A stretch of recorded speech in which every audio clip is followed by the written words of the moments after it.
नमस्कार दोस्तों, मैं नरेंद्र स्वागत करता हूँ सभी का फिर से डिफेंस राशन चैनल में। और आज हम फिर से प्रसन्न धवन सर के एक वीडियो पर रिएक्शन देने जा रहे हैं। जिस वीडियो का टॉपिक है भारत के लिए काफ़ी ज़्यादा इम्पोर्टेंट है। और ये जो टॉपिक है वो है historic agreement by India. Now Chabahar port is under India for 10 years। प्रसन्न धवन। तो जैसा कि प्रसन्न सर ने लिखा है कि चाबर पोर्ट 10 साल के लिए हमें मिल चुका है, और ये हर साल मतलब हर 10 साल के बाद ये जो एग्रीमेंट है वो अपने आप रिन्यू भी हो जाएगा।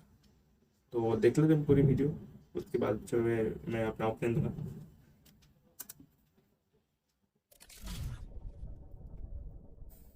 नमस्कार and welcome you all to study IQ. मैं हूं प्रशांत धवन। नाउ रिसेंटली एक बहुत ही अच्छी न्यूज सामने आई है। अब ईरान का जो चाबहार पोर्ट है ये 10 साल के लिए भारत का हो चुका है। इससे रिलेटेड आप देखोगे इंटरनेशनल मीडिया बहुत सारे आर्टिकल्स पब्लिश कर रहा है। India inks 10 year deal to operate Iran Chabahar port. ये न्यूज खास इसलिए है क्योंकि एक ऐसे टाइम में जब ईरान की टेंशन चल रही है इजराइल के साथ, इंडिया ने वो सब इश्यूज इग्नोर करके सीधा फोकस किया है कि हमें क्या चाहिए। और मैं आपको बता दूं, ये जो 10 साल की डील का प्रबंध हो चुका है ना, ये इंडिया के लिए बहुत अच्छा है। जो पुरानी डील है उसके बारे में आपको बताऊंगा कि किस तरीके से उसमें कुछ प्रॉब्लम्स थी। ये जो 10 साल की डील है ना, ये मैं आपको बता दूं, कहने को ही 10 साल की है, चलने को ये 100 साल तक ऑटोमेटिकली एक्सटेंड होती रहेगी। बहुत ही ज्यादा मैं कहूंगा एक इंपॉर्टेंट एग्रीमेंट साइन कर लिया ईरान के साथ चाबार पोर्ट को लेकर। इन डिटेल ये सब कुछ हम जानेंगे, मगर पहले आप सब लोगों के लिए एक important message. As of now study IQ के सारे कोर्सेज पर एक 30% का डिस्काउंट चल रहा है। यूजुअली ये डिस्काउंट होता है 20% के आसपास का, मगर जो ये 30% की सेल है ये 15 मई तक चलेगी। सभी कोर्सेज पे आपको मिलेगा एक मैसिव डिस्काउंट। तो कमेंट सेक्शन में जाइए वीडियो की, यहाँ पे आपको मिलेगा ये link, UPSC long term P2I foundation batch. यहाँ पे आप कर सकते हैं क्लिक, और स्टडी आईक्यू का जो फ्लैगशिप कोर्स है यूपीएससी का, ये आप कर सकते हैं यहाँ पे परचेज। इस कोर्स में देखिए आपको फायदा ये मिलता है कि आपको मिलेगी 36 महीने की वैलिडिटी, मतलब 3 साल तक आप यूपीएससी की प्रिपरेशन कर सकते हैं। प्रीलिम्स, मेंस, इंटरव्यू तीनों स्टेजेस में स्टडी आईक्यू आपकी हेल्प करेगा। आपका प्रीलिम्स क्लियर हो गया तो मेंस के लिए आपको दिल्ली इनवाइट किया जाएगा, उसका सारा खर्चा स्टडी आईक्यू उठाएगा आपका। और जो प्राइस यहाँ पर लिखा है इस कोर्स के लिए, ये पे करने की जरूरत नहीं है। सिंपली यहाँ पर कोड यूज करिए PD10 and the prices will start falling. बाकी और अगर आप कोड यूज करते हैं तो उससे आपको मैक्सिमम डिस्काउंट अवेलेबल नहीं मिलेगा। To get the maximum discount possible on all study IQ courses, use the code PD10 and you will be able to save a lot of money. Now मुझे पता आप में से कई लोग ये पूछोगे कि चाबहार पोर्ट ये पहले ही इंडिया को मिल नहीं चुका था, इसकी डील हमने 2019 में साइन नहीं कर ली थी। समझाता हूं हुआ क्या था। देखिए यहाँ पे आप देख पाओगे, ये है हमारा प्यारा भारत, ये आपको लिख जाएगा ईरान। नाउ ईरान में आपको मिलेगा यहाँ पर चाबहार पोर्ट। इस पोर्ट को डेवलप इंडिया ने किया है, पैसा लगाया यहाँ पर, और फिर ईरान को ये कहा कि ये पोर्ट आप इंडियन एक जो सरकारी कंपनी है इसको दे दीजिए। और इंडिया देखिए इस पोर्ट को ऑपरेट करके रशिया, यूरोप, सेंट्रल एशिया तक, इवन अफगानिस्तान तक आराम से पहुंच सकता है। ये देखिए इंडिया का तुर्क का इक्का है, इंडिया का ट्रम्प कार्ड है पाकिस्तान को बाईपास करने में। नहीं तो अगर पाकिस्तान के साथ रिलेशन अच्छे होते तो डायरेक्टली हम पाकिस्तान से गुजर के आराम से सेंट्रल एशिया, यूरोप या फिर रशिया पहुंच सकते थे। सिंस वो केस है नहीं, तो चाबहार पोर्ट इंडिया के लिए बहुत ही इंपॉर्टेंट हो जाता है। ना 2019 से पहले जो हमने चाबहार पोर्ट से रिलेटेड डील करी थी, उसमें देखिए इंडिया को पूरे चाबहार पोर्ट का कंट्रोल नहीं मिला था। चाबहार पोर्ट में एक टर्मिनल है शहीद बेहेश्ती, इसका कंट्रोल इंडिया को मिल गया था। और सबसे बड़ा इशू ये था कि वो एक 10 year कॉन्ट्रैक्ट नहीं था।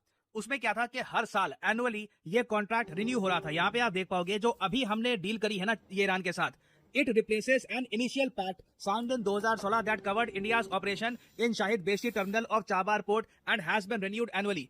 जो अब हमने साइन किया है ना एग्रीमेंट, ये साल में रिन्यू नहीं होगा, ये हर 10 साल में रिन्यू होगा, और उसमें भी ऑटोमेटिकली रिन्यू होता रहेगा। बेसिकली आप कह लीजिए इंडिया ईरान के रिलेशन अगर ठीक ठाक रहते हैं तो ये जो कॉन्ट्रैक्ट है इनडेफिनेटली बहुत ज्यादा लंबे समय तक भी लगातार चल सकता है। और अगर आप सोच रहे हैं कि अच्छा ठीक है बस यही है कि कॉन्ट्रैक्ट अब काफी लंबा चलेगा, नहीं, इसमें इन्वेस्टमेंट भी अनाउंस करी गई है। देखिए इंडिया की तरफ से ये कॉन्ट्रैक्ट साइन किया है इंडिया पोर्ट्स ग्लोबल लिमिटेड ने, जिसका ये एक्रोनिम काफी फेमस है IPGL, और ईरान की तरफ से इसको साइन किया है ports and maritime organisation of Iran ने। नाउ इस कॉन्ट्रैक्ट के अंडर IPGL ने यह भी कहा है कि हम लोग $120 मिलियन इन्वेस्ट करेंगे चाबहार में। नाउ ये बहुत ज्यादा ट्रिकी काम रहने वाला है। ईरान अभी भी सैंक्शंस के अंडर है, तो सैंक्शंस के अंडर किस तरीके से इंडिया इन्वेस्ट करेगा ये पैसा, किस तरीके से अपग्रेड करेगा चाबहार पोर्ट को, ये देखना होगा। पॉसिबिलिटी है कि थर्ड कंट्री की यहाँ पे हम हेल्प लें, परहैप्स रशिया की हेल्प लें या फिर किसी और कंट्री की हेल्प लें। नहीं तो इससे पहले आपको याद होगा कि चाबहार में कई बार इंडिया के जो कंस्ट्रक्शन है ये रुक चुका है बिकॉज ऑफ सैंक्शंस। और अब इंटरेस्टिंगली इंडिया का जो टोटल इन्वेस्टमेंट आप अगर देखो चाबहार में, ये $370 मिलियन तक पहुंच चुका है, क्योंकि इससे पहले इंडिया ने एक लाइन ऑफ क्रेडिट के अंडर $250 मिलियन ऑलरेडी ईरान को दे रखे हैं। तो इसके ऊपर ये $120 मिलियन और हम ऑफर कर रहे हैं। क्लियरली हम ईरान को बता रहे हैं you are a very important country for India. और इसलिए आपने ये भी देखा होगा कि ईरान के प्रेसिडेंट जब पाकिस्तान में गए थे तब चाहे पाकिस्तान के पीएम 5-6 बार कश्मीर कश्मीर बोलते गए, ईरान के प्रेसिडेंट बिल्कुल चुप रहे। नाउ एक क्वेश्चन यहाँ पे आप रेज कर सकते हैं कि मगर हम ये सब कर भी क्यों रहे हैं? जो ज्यादातर हम सुनते हैं कि चाबार का हमने यूज किया है वो अफगानिस्तान को गेहूं भेजने के लिए हम करते हैं कि अफगानिस्तान की हेल्प कर दी। उसके बियॉन्ड क्या हम रशिया तक पहुंच पा रहे हैं? बिल्कुल हम रशिया तक पहुंच पा रहे हैं। और एक पुराना एक जोक सा भी है कि आप रशिया तक पहुंचे ना पहुंचे, रशिया तक पहुंच जाएगा। और यहाँ पे आप देख पाएंगे रिसेंटली पहली बार रशिया ने इंडिया को एक ट्रेन भेजी है। इस ट्रेन में बताया गया 1 लाख टन के सीरियल थे, मतलब बहुत टाइप के ग्रेन्स, चावल, बहुत कुछ फूड आइटम्स थी जो रशिया से आई है इंडिया। इस ट्रेन का नाम है एग्रो एक्सप्रेस। इंडियन मीडिया ने इसको इतना कवर किया नहीं है, रशियन मीडिया ने इसको खूब कवर किया है। यहाँ पे आप देख पाओगे article, first Russia India direct agro express train send from Russia to Mumbai. और आप गैस कर सकते हैं ये जो एग्रो एक्सप्रेस है ये पहले यहाँ पर सेंट्रल एशिया से गई, फिर ईरान से गुजर के चाबहार पोर्ट से निकलकर ऑब्वियसली उसके बाद फिर आपका जो इंडियन ओशन है, अरेबियन सी, ये स्टार्ट हो जाता है। तो एक कार्गो शिप के जरिए फाइनली ये पहुंची मुंबई।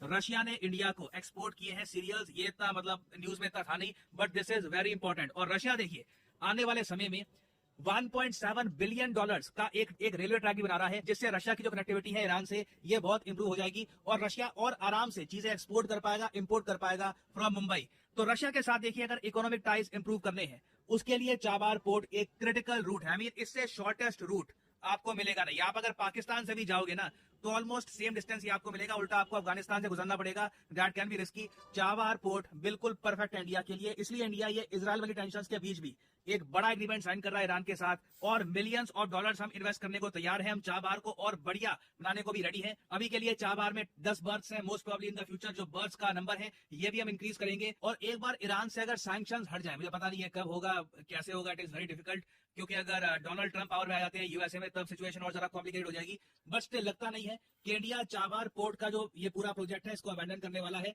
यहाँ पे इंडिया की जो इन्वेस्टमेंट्स हैं ये बढ़ती रहेगी। और ऐसा नहीं है कि इंडिया के मिलियंस ऑफ डॉलर सिर्फ ईरान को मिल रहे हैं। रिसेंटली इंडिया ने 50 मिलियन डॉलर की हेल्प करी है एक और बहुत ही इंपॉर्टेंट एशियन कंट्री को। इस कंट्री का जो बजट है इसमें इनको दिक्कत आ रही थी, 50 मिलियन डॉलर कम पड़ रहे थे। इंडिया ने कहा कि कोई दिक्कत नहीं है, हम आपको दे देंगे। बताइए ये 50 मिलियन डॉलर बजटरी सपोर्ट के रूप में भारत ने किस कंट्री को दिए हैं? इस पर रिसेंटली बहुत आर्टिकल्स पब्लिश हुए हैं। India extends vital budgetary support to this country.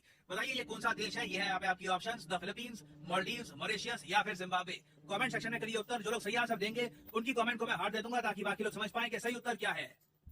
और इसी नोट के साथ ये है वीडियो का। Thank you for listening and I always say may the gods watch over you.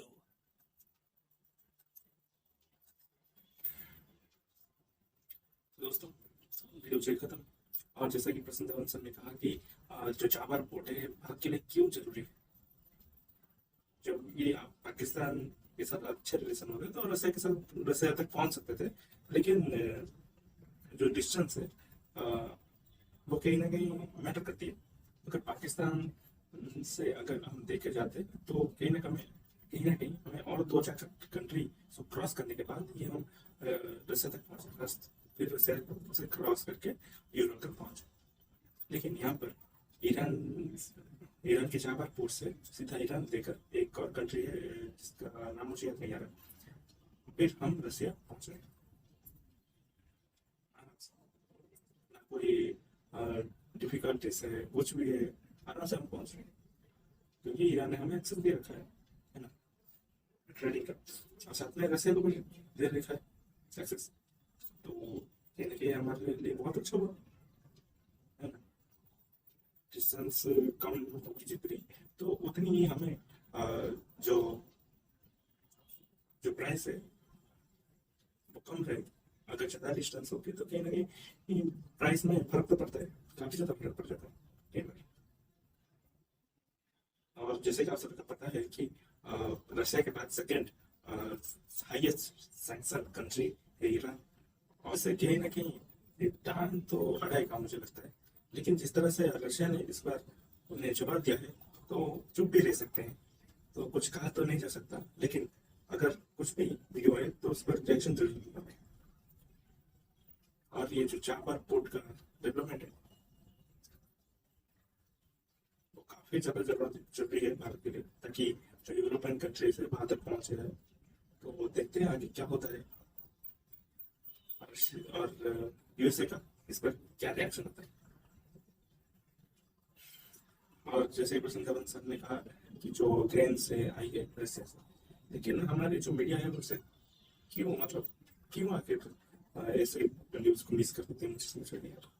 क्योंकि मैं भी प्रसन्न धवन सर से सुनता हूँ, वरना तो टीवी में या अदर मीडिया में नहीं देखा। आखिर ऐसा क्यों? दुख लगता है ऐसा देख के। एक फ्रेंडली कंट्री है हमारा, उन्होंने फ्रेंड्स भेजे हैं, काफी सारे चीजें भेजी हैं, पूरा का पूरा ट्रेन देखा, मतलब पूरा का पूरा ट्रेन में मिस क्यों कर देते हैं, समझ में नहीं आता। क्या देखते हैं, फिर मिलूंगा नेक्स्ट टॉपिक के साथ। तब तक के लिए नमस्कार, जय हिंद, जय भारत।